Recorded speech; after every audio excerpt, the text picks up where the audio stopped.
नमस्ते and welcome to school India. आज का प्रश्न है, जेंडर असमानता का क्या अभिप्राय है, संक्षिप्त में लिखिए। अथवा जेंडर लैंगिक आधार पर असमानतापूर्ण व्यवहार से आप क्या समझती हैं? उत्तर: बालक और बालिकाओं के मध्य उनके प्राकृतिक लिंग के आधार पर समाज में किए जाने वाले भेदभाव को जेंडर असमानता या लैंगिक असमानता कहलाती है। प्राचीन काल से ही यह निराधार अवधारणा चली आ रही है कि पुरुष प्रधान लिंग होता है तथा स्त्री सदैव पुरुष पर आश्रित और निर्दिष्ट होती है। कई क्षेत्रों में लैंगिक आधार पर असमानतापूर्ण व्यवहार देखने को मिलता है, जैसे खान-पान में, रहन-सहन में, शिक्षा, सामाजिक क्षेत्रों में आदि। कुछ ऐसे क्षेत्र हैं जिनमें प्रायः बालक और बालिकाओं के मध्य असमानता देखने को मिलती है। ये निम्न है। पहला, खान-पान। लिंगीय असमानता बालक और बालिकाओं के खान-पान में भी मौजूद होती है। बालकों की अपेक्षा बालिकाओं के खान-पान तथा पोषण और शारीरिक स्वास्थ्य की उपेक्षा की जाती है। प्राथमिकता पर बालकों को रखा जाता है। यह असमानता परिवार के सदस्यों तथा माता-पिता द्वारा की जाती है। दूसरा, रहन-सहन। लिंगीय असमानता बालक और बालिकाओं के रहन-सहन के स्तर में भी स्पष्ट रूप से परिलक्षित होती है।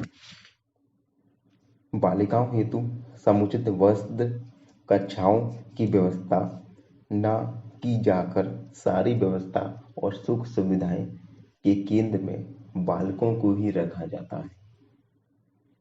तीसरा, शिक्षा। बालिकाओं की पिछड़ी स्थिति का एक प्रमुख कारण है उनकी शिक्षा की समुचित व्यवस्था न होना। लड़की को परिवार वाले पराया धन समझते हैं तथा उसकी शिक्षा पर व्यय नहीं करना चाहते, जिससे शैक्षिक दृष्टि से वे बालकों की अपेक्षा पिछड़ जाती हैं। चौथा, सामाजिक कार्यों में सहभागिता। बालिकाओं के साथ होने वाला असमानतापूर्ण व्यवहार सामाजिक कार्यों में सहभागिता के अवसर पर देखा जा सकता है। बालकों को सामाजिक कार्यों में अधिक प्राथमिकता दी जाती है,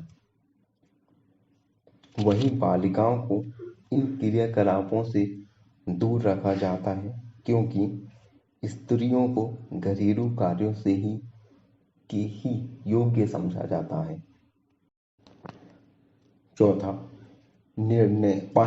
पांचवा, निर्णय लेने विषय। बालिकाओं को बालकों की अपेक्षा निर्णय लेने की छूट परिवार तथा समाज में नहीं प्रदान की जाती। बालिकाएं पिता, पति तथा पुत्र के संरक्षण में ही जीवन व्यतीत करती हैं और आजीवन इन्हीं पर आधारित रहती हैं। अतः निर्णय लेने विषयों पर भी लैंगिक असमानता दिखाई देती है। छठवां, जिम्मेदारियों के वितरण में। बालिकाएं चाहे जितनी भी योग्य क्यों न हो, परंतु उन्हें बाहरी और महत्वपूर्ण जिम्मेदारियां प्रदान नहीं की जाती, क्योंकि यह धारणा है कि पुरुष ही जिम्मेदारीपूर्ण विशेषतः घर के बाहर के कार्यों का अच्छे से निर्वहन कर सकता है। इस प्रकार जिम्मेदारियों के वितरण में भी हमें लिंगीय असमानता दिखती है। सातवां, आर्थिक सुरक्षा तथा अधिकारों में।